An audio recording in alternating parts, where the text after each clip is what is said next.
Olá, agora nós vamos falar sobre o diagnóstico da DPOC, da doença pulmonar obstrutiva crônica. Ele se dá inicialmente através da análise dos sintomas crônicos respiratórios, então uma análise clínica, que vai observar, por exemplo, se há tosse, secreção, dispneia, que é a falta de ar referida pelo paciente, e os sibilos, que é mais conhecido como os chiatos. A exposição a fatores de risco, como por exemplo, se a pessoa é tabagista ou convive com algum tabagista, poeira ocupacional, então onde ele trabalha, né, sua localização de moradia ou trabalho, se tem alguma coisa referente a isso sobre poeira, e fumaça de lenha, por exemplo, quem tem muito contato com queimas ou até fogão a lenha. Fatores individuais também conhecidos como a deficiência de alfa-1-antitrypsina. Então, se ele é alfa-1 dependente, muitas vezes ele evolui com enfisema pulmonar e, consequentemente, a DPOC. É feito também o teste de espirometria para ver função pulmonar, onde se analisa a CVF, que é a capacidade vital forçada, o VF1, que é o volume expirado forçado no primeiro segundo, e a sua relação, que é conhecido como também difenô, e ela deve ser normalmente menor que 0,7, então menor que 70% pós-broncodilatador. E outros exames também são solicitados, como a radiografia de tórax e a gasometria, se a saturação estiver abaixo de 90%. A DPOC pode ser graduada, né? Pode ser visto através da sua gravidade. Então, todos os pacientes devem ter um tifenô, então uma relação VF1 sobre CVF menor que 70%. Associado a isso, a gente considera GOLD 1 leve, com EVF1 maior que 80% do predito.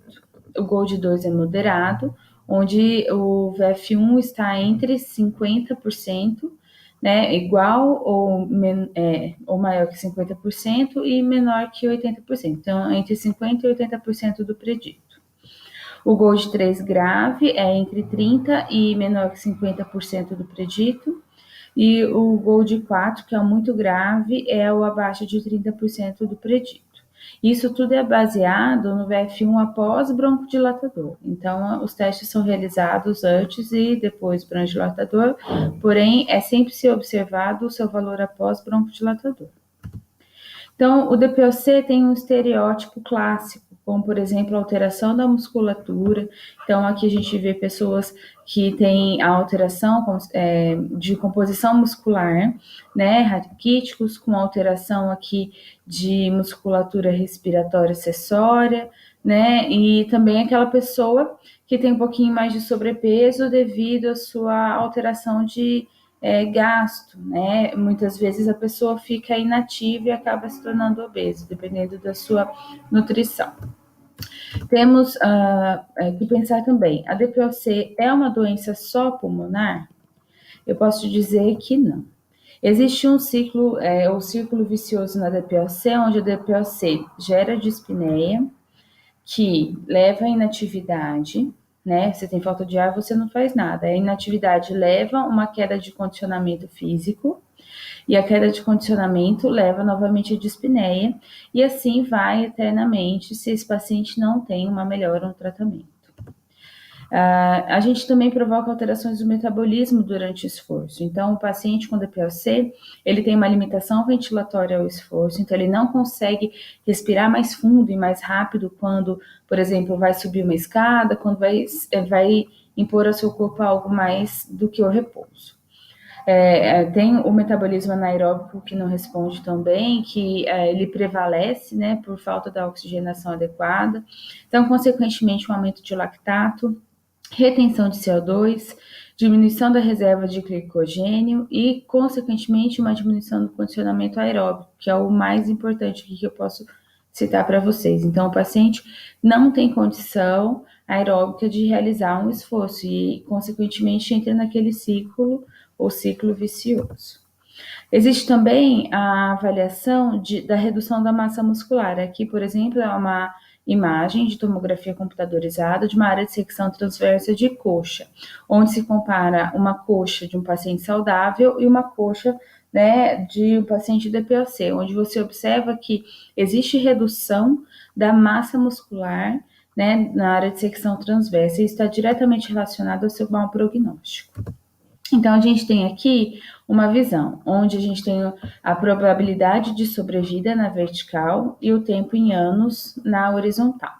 Aqui a gente vê que quem tem o VF1 maior que 50 do predito e área de secção transversa maior que 70 centímetros, né, nessa pontilhado rosa, ele tem uma melhor sobrevida. Quem tem uma área menor que 70 centímetros de secção transversa de coxa já começa a ter um declínio. E quanto pior é a sua capacidade funcional, capacidade pulmonar, pior é seu prognóstico. Então, a gente tem também aqui um caso de VF1 menor que 50, mas que tem uma área de secção transversa de coxa acima de 70 centímetros. Então, a área muscular é um bom indicativo, quer dizer que ele não está tão ruim como, por exemplo, um paciente com uma VF1 muito baixo, né, menor que 50% do predito, e uma área de secção transversa de 70%, 70 centímetros, quero dizer. Isso quer dizer que quem não tem músculo, né, consequentemente, provavelmente vai morrer mais rápido. Então, as alterações musculares, elas geram alteração, então você tem diminuição da massa muscular, que consequentemente tem uma diminuição da força muscular, que vai refletir na diminuição da endurance muscular, então ele não consegue se manter em atividade muito tempo, com aumento da fatigabilidade e perda mais rápida de força com a idade. Aí a gente tem uma alteração dos tipos de fibra, né, menor do tipo 1, que vai também ser piorado todas essas alterações musculares através da queda da capilarização. Se você não tem músculo, você consequentemente não tem vasos irrigando, ou se você não tem vasos, você não tem músculo porque não tem esse incentivo. Consequentemente, uma baixa capacidade oxidativa muscular e uma apoptose muscular. Então, essas alterações musculares, elas se dão, né, numa consequência de falta de oxigenação adequada e seu uso adequado. Então, quais são as possíveis razões para as disfunções para a disfunção muscular esquelética? Normalmente processo inflamatório sistêmico, que também se dá pelo estresse oxidativo, a hipoxemia e hipercapnia, então você tem pouco oxigênio e muito dióxido de carbono, a desnutrição, que muitas vezes o paciente não tem uma boa ingesta alimentar e também não tem uma boa absorção, ou gasta toda a sua energia tentando respirar de forma adequada. Medicações, como por exemplo os corticosteroides, que fazem com que a gente tenha uma alteração da musculatura, e também fatores genéticos. Porém, das razões mais fundamentalizadas é a inatividade e descondicionamento.